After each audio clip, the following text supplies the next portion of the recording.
All right, good morning. Probably not going to have an opportunity to get together in the conference room today, so we're going to do this one a little different. Last time we got together, we talked about a SWOT analysis, S-W-O-T, SWOT. That is your strengths, your weaknesses, your opportunities, and your threats.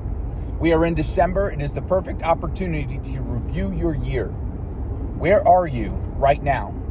Right, remember the success map is made up of 4 steps. 1, where am I now? 2, where do I want to go? 3, why do I want to get there? Connecting the heart to it, the emotion, what actually drives you, so that, like Nietzsche said, he who has a why can bear any how, right? And how is the last one. We rearrange the letters in how to who, because if we model successful behavior, we will get there faster.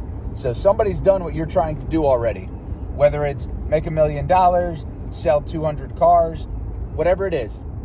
Somebody's done it. Somebody's been successful at what you're after. So model success. Success leaves clues, as Tony Robbins always says. So model success, and you'll get there faster. Okay, the SWOT analysis is an opportunity for you to see, where am I strong? What am I good at? Lean into those. Where am I weak? What are my weaknesses? What do I need to shore up? What do I need to correct? What do I need to get better at? Opportunities are things that you can take advantage of in the coming year, and threats are, of course, things that you have to monitor because they're external, right? So strengths and weaknesses are internal factors, things you can actually have an impact on, and you ought to have an impact on if you're looking to improve, if you're going to the next level, which is what this is all about. And the opportunities and threats are external factors. Now, there's going to be some overlap. Do your SWOT analysis. Figure out where are you right now so you know how to get to where you want to be. Your SWOT analysis is an opportunity for you to look at your life and your business, where you are, and make an impact. Do something different. Make 2025 your best year yet. So besides the SWOT analysis, last time we also talked about the 12-week year and breaking down your year into 12-week increments. So instead of having 52 weeks in a year, we have 12. So that gives us 4 years in a single year. And upping your game. Go back and watch that last episode. See what we talked about. I recommend that you break your year up, because you're basically going to break your year up into 90-day increments, or 4 12-week increments. So you're going to have 4 years in this coming 2025. Your 12-week year will allow you to adjust. You're going to break your long-term goals. I want you to sit down and do your goal setting. Take an opportunity. We're going into a new year. There's a psychological significance to the year for some reason, right? January 1, we all make these New Year's resolutions that everybody gives up by about the middle of February. Valentine's Day comes and we forget everything that we promised ourselves. So screw goals this year. You're going to make commitments. Make commitments to yourself.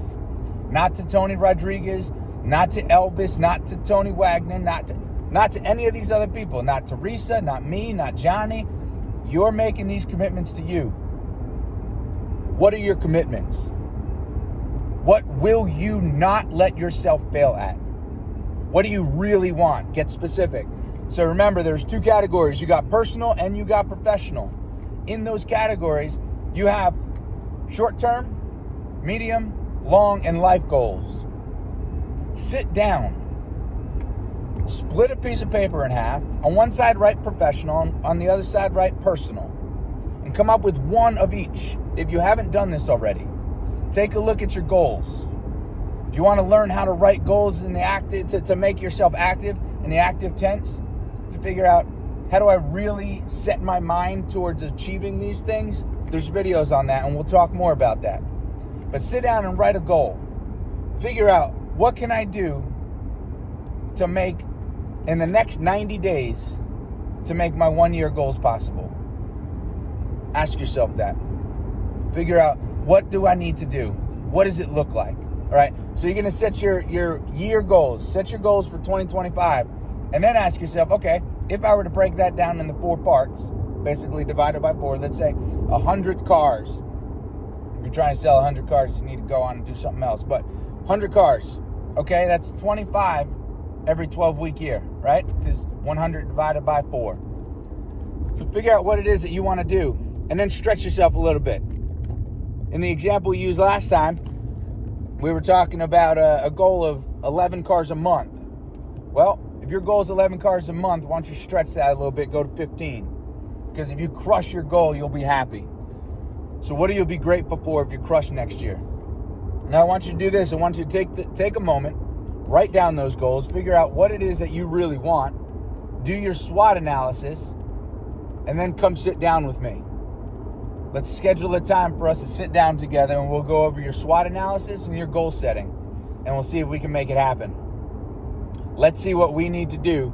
Let's see how we implement on the things that we learned in the first 16, 17 sessions, and see if we can actually make 2025 the best year you've ever had. We went over lead measures and lag measures.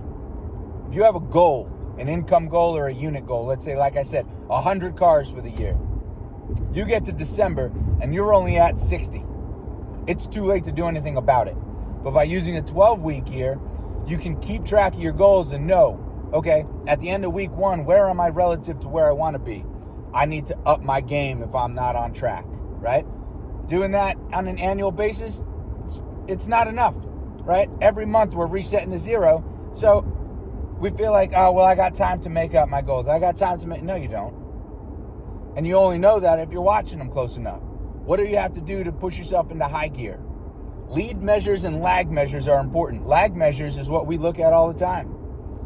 How many cars you sell this month? It's on the board. By the time you can measure it, it's too late. It's important to measure, but you want to figure out, what are my lead measures? What are the most important activities that I need to be doing? Those are the things that drive the ball forward. Those are the things that move the needle. So how many calls did you make? How many contacts did you make? How many ups did you take? How many letters did you send? How many taillight videos did you send? How many co-videos did you send? How are you moving the needle? Those are your lead measures. You got to figure out what are the most important. Now that's where strengths, weaknesses, opportunities, and threats come in, right? If you do a good SWOT analysis, you realize, okay, my follow-up game is terrible. I could be getting many more repeat and referral deals if I just did a better job of following up with people. I've shared with you people how Joe Girard did it. The guy would send out a letter to everybody he ever sold a car to. By the end of his career, he was probably spending about $1,000 a month on postage. But when you're selling 6 cars a day, you don't care about $1,000 in postage. Shoot, you're trying to figure out how to spend $2,000 in postage, because that's how much it moves the needle. That's your follow-up game. The fortune is in the follow-up. Every salesperson says it or knows it. Let's implement on it. All right, so lead measures, lag measures, SWOT analysis, 12-week year. This is the perfect time to do some goal setting. Figure out what is it that you want to accomplish. And then let's sit down together. Let's figure out, how do we make that happen? Now, here's the deal. You got to put this on paper. If you don't put it on paper and you got it in your head, don't bother coming and sitting down with me. I'm going to tell you to go write it and then come talk to me. But if you're ready to make 2025 the best year you've ever had, your best year yet, let's do it.